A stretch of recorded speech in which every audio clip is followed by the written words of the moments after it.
Ya está con nosotros a esta hora del mediodía Andrés Gil Domínguez, que es abogado constitucionalista. Andrés, gracias por esta delicadeza con nosotros. Muchas gracias por la invitación.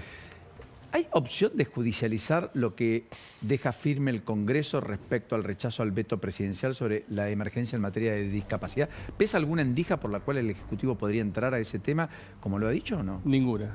Ninguna. No hay ninguna posibilidad constitucional que una vez que el presidente veta total o parcialmente una ley sancionada por el Congreso y esta regresa al Congreso y el Congreso ejerce su derecho de insistencia o la potestad de insistencia con 2/3 de los miembros presentes de cada Cámara, esa ley ya pasa al Ejecutivo para que el Ejecutivo la promulgue, la publique, la aplique y la obedezca.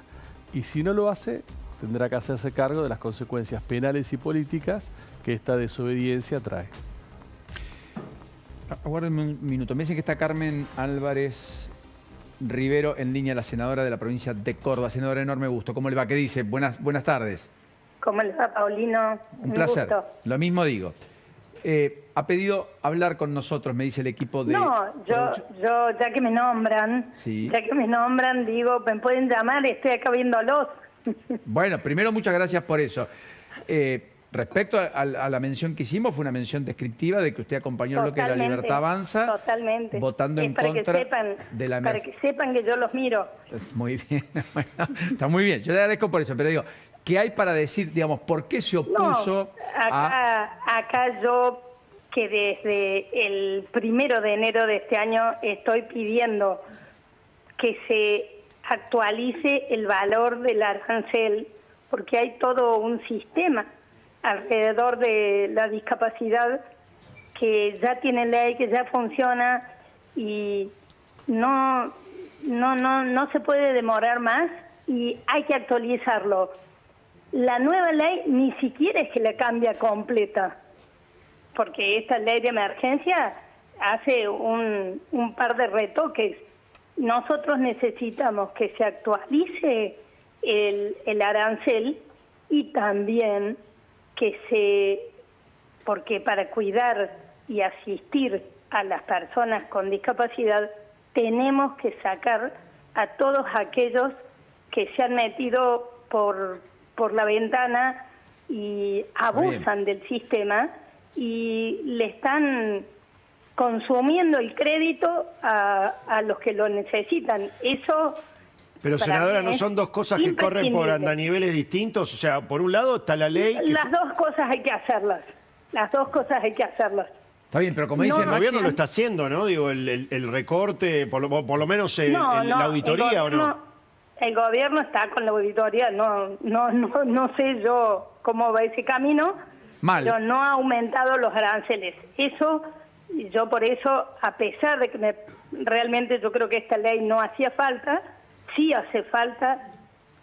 Hemos demorado 9 meses y nunca se sentaron a conversar el aumento del arancel. Pero está bien, pero senadora, justamente... Eso es una locura. Correcto. Pero tampoco se quisieron sentar los de las asociaciones. Pero no importa quién se siente o no. Acá hay una responsabilidad que es quien toma las decisiones, que es el gobierno de turno. Sobre la materia de discapacidad, el gobierno no solo no avanzó en la auditoría y cuando avanzó... lo ha hecho en muchos casos de manera torpe y, por cierto, mal, porque le ha quitado pensiones a quienes la requerían. Uno. No dos. sé, pero eso es un análisis, por supuesto. Bueno, pero por eso digo, y dos, es facultad del gobierno aumentar o no los aranceles por lo que el gobierno paga, por lo que el sistema público paga. Y si usted tiene un arancel que no lo aumenta el gobierno porque tomó la decisión de no aumentar, porque destinó partidas a otra cosa...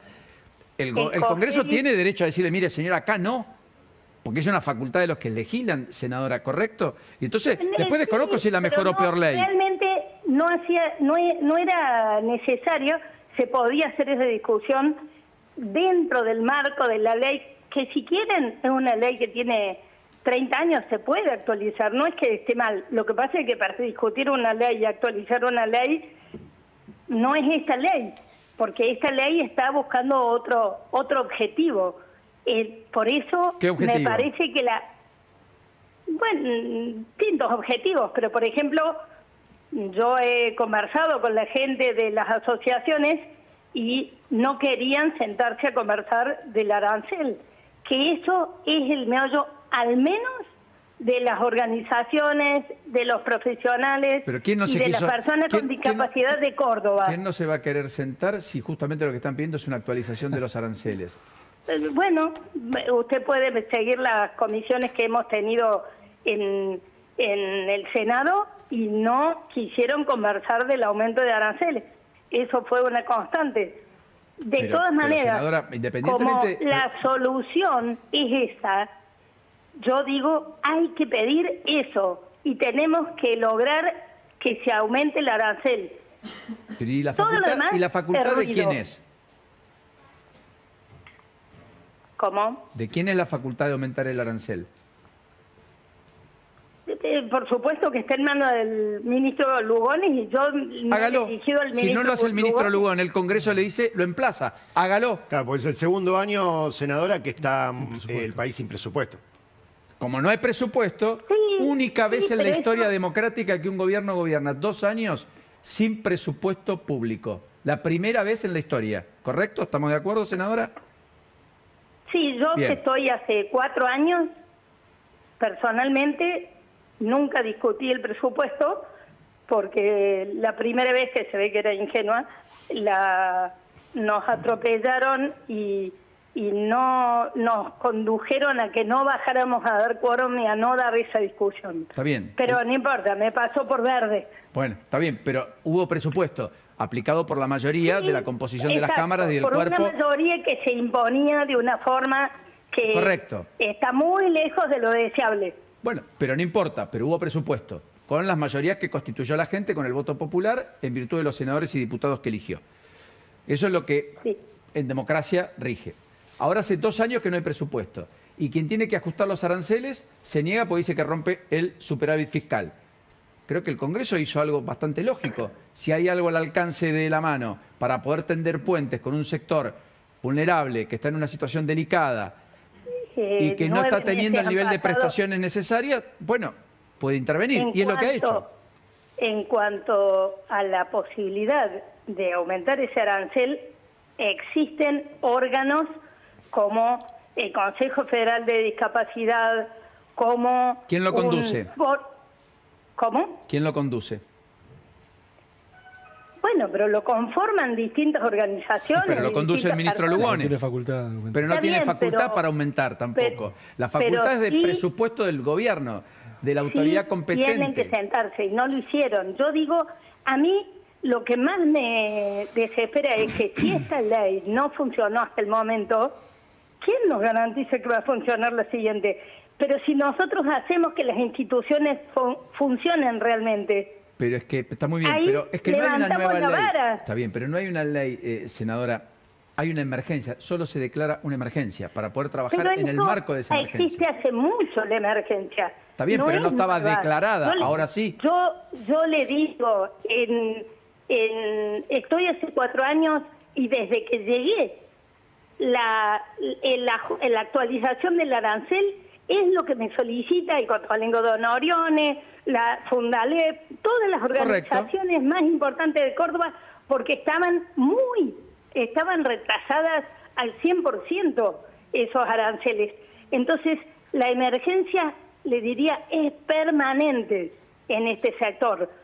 Lo que tenemos que hacer es lograr que las instituciones funcionen. Bueno. Imagínense, 9 meses para que hoy tengamos una ley de emergencia, que después van a tener que regularla y después vamos a tener que rezar para que funcione la institución que se haya organizado. Digo, ¿cuánto más inteligente es hacer que funcione lo que tenemos?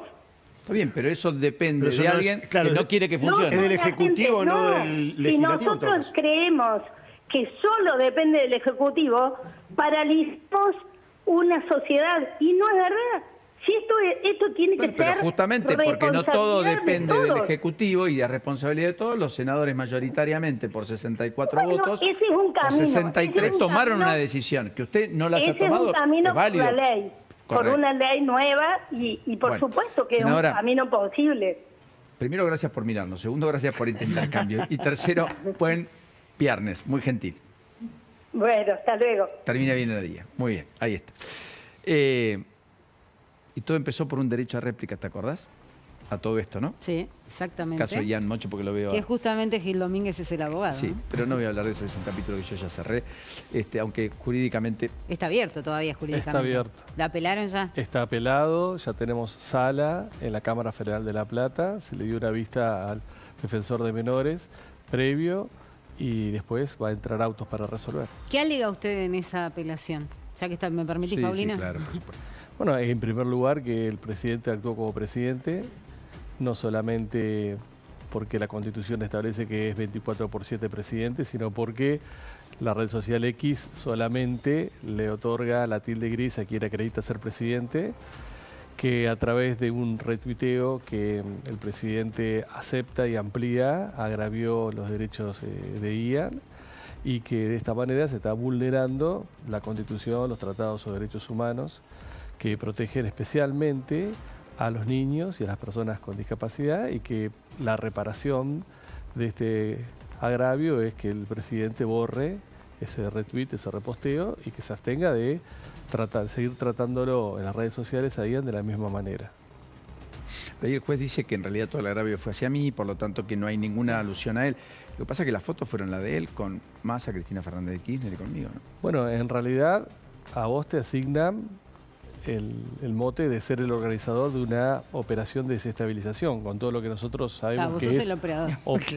lo que es una operación contra un presidente, lo que esto implica, pero a su vez le endilgan a Ian ser cuca, no como una cuestión ideológica, sino como el desprecio que tiene para el gobierno libertario asignarle a alguien el término cuca y todos los sinónimos que es vienen. estar del lado del mal, digamos. Claro. Eso es lo más suave que te dicen. Y a su vez que Ian no es un sujeto de derecho que lucha por los derechos de las personas con discapacidad, sino un instrumento de adultos como Cristina Fernández de Kirchner y Sergio Massa, porque sacó fotos cuando Ian se ha sacado fotos, ha interactuado con todos los políticos de diversos sectores, y de hecho apenas este gobierno empezó fue a hablar con Españolo y así empezó toda esta problemática, porque él siempre está plenamente a disposición, más allá de las banderías políticas, para desarrollar su tarea, ¿no? Quiero recordar que vino ofuscado porque Españolo había dicho con Esteban Treuca aquí, en esta misma casa, un viernes también a la mañana, que lo que supuestamente había dicho Españolo, que es que tener una persona con discapacidad es un problema de las familias, no del Estado, no había sido tal. Y esa es la conversación que habían escuchado Marlene, creo que es, y Marlene, la mamá y Ian. Entonces, llamó al equipo de producción porque nosotros habíamos hecho una entrevista con él en 2022, acá en esta casa, también la había hecho Eduardo Feynman, muchos otros colegas, salió en Infobae, salió en La Nación, irrumpió en la escena con 9 años, siendo una especie de youtuber, alguien que hizo de la difusión de su problemática una cuestión para que nosotros entendamos cómo abordarlos. Para que nos enseñó a nosotros a entender la problemática y poder ayudar. Exacto. Fue una entrevista maravillosa aquella. Bueno, entonces había quedado el contacto con los chicos de producción y así fue que todo se gestó, ¿no? De otra manera. En la misma casa en donde Españolo había dicho lo que dijo, vino con legítima derecho a decir, miren, no, eso no fue así, Exacto. nos lo dijo. Y te pidió el derecho a réplica. Exactamente. Y así ni siquiera se mencionó la palabra, ni siquiera el nombre Milei, pero no importa. Todo esto tiene un correlato judicial, está en Cámara, veremos cómo se resuelve. Pero no te habíamos traído por eso. Te habíamos traído por el tema de lo que está discutiendo el Senado y demás. Lo otro que quiero preguntarte, para liberarte, es los límites a los decretos de necesidad de urgencia, que ayer también se validó con más de 2/3 partes en el Senado. Si diputados lo aprueba, el gobierno lo veta, insiste en esa metodología tanto el diputados como senadores antes de noviembre y la nueva composición. Por supuesto, como toda ley, puede ser revertida por una nueva ley con la nueva composición. Por una ley, sí, pero si se da ese recorrido que estás planteando, vamos a tener una nueva ley que regule el control político ulterior de los decretos de necesidad de urgencia, los decretos de delegados, los decretos de promulgación parcial de las leyes, que va a ser una nueva ley apegada a nuestro modelo constitucional. ¿Por qué apegada? Porque la actual ley era necesaria reformarla, no solamente para actualizarla, como decía la senadora, sino fundamentalmente porque hay varios artículos de esta ley que fue sancionada durante el gobierno de Néstor Kirchner y promovida por Cristina Fernández de Kirchner, varios artículos de estos son inconstitucionales porque lo que hacen es darle a un presidente o presidenta la posibilidad de dictar un DNU y que con la aprobación de una sola de las cámaras ya se lo tenga por aprobado. Y no necesariamente con la aprobación de ambas cámaras, que es lo que se requiere para... Basta con que no lo trate ni siquiera, o sea, si no lo trata, el Se cae. Claro, no tenía vigencia. Hoy Hoy no tiene plazo, dice la Constitución y la ley que ambas cámaras deben tratarlo de forma inmediata, no hay un plazo fijado. Y fundamentalmente también establecía esto, que si una sola cámara lo aprobaba, entonces ya se tenía por aprobado y la otra cámara quedaba automáticamente fuera de juego. Y a su vez también establece que esta actual ley, que aunque ambas cámaras lo rechacen, se salvaguardan los derechos adquiridos. Cuando nuestra Constitución claramente dice que si un presidente legisla por fuera de las excepciones previstas en la Constitución, esto es nulo, de nulidad absoluta e insanable. Y nunca, entonces, un rechazo del Congreso que implica que un presidente ha legislado por fuera de lo que la Constitución establece, puede generar derechos adquiridos, porque la nulidad absoluta e insanable lo que hace es tener como efecto que aquella norma a la cual se le aplica es inexistente. Los 3 meses son de, perdón, preguntas técnicas, si me sabes decir. ¿Los 3 meses son de corridos? ¿Qué pasa si el Congreso no está funcionando? No, los 3 meses son con días hábiles. Para mí tendrían que aclararse que son de corridos. Y si el Congreso no está funcionando, el Congreso si está en receso, puede autoconvocarse para darle tratamiento al decreto de necesidad y urgencia, que es un régimen muy parecido al que tiene la Constitución de la Ciudad Autónoma de Buenos Aires. Está muy bien. Andrés, como siempre, un enorme placer. Muchísimas gracias a ustedes. Hasta la próxima, muy gentil. Vamos a ir a la pausa muy rápidamente. Entre tantas cosas en la tarde del día de hoy, en un ratito te voy a contar detalles de lo que está pasando en el interior del país, porque hay resoluciones y hay decisiones muy, pero muy relevantes. De hecho, en Rosario, el Consejo Deliberante ayer tomó 2 decisiones importantes. Una, los hijos de los empleados públicos ya no van a tener prioridad para ingresar al municipio. Es una modificación de un artículo que establecía la preferencia de los familiares de agentes activos, jubilados, tras la renuncia o la jubilación o el fallecimiento de algún empleado público. La prioridad la tenían los hijos. Bueno, no rige más. Rosario. Y lo otro es que el Consejo Deliberante autorizó la construcción por mayoría de torres de hasta 120 metros de altura. Rosario va a tener torres de hasta 120 metros de altura. Por supuesto que hay zonas que están naturalmente exceptuadas,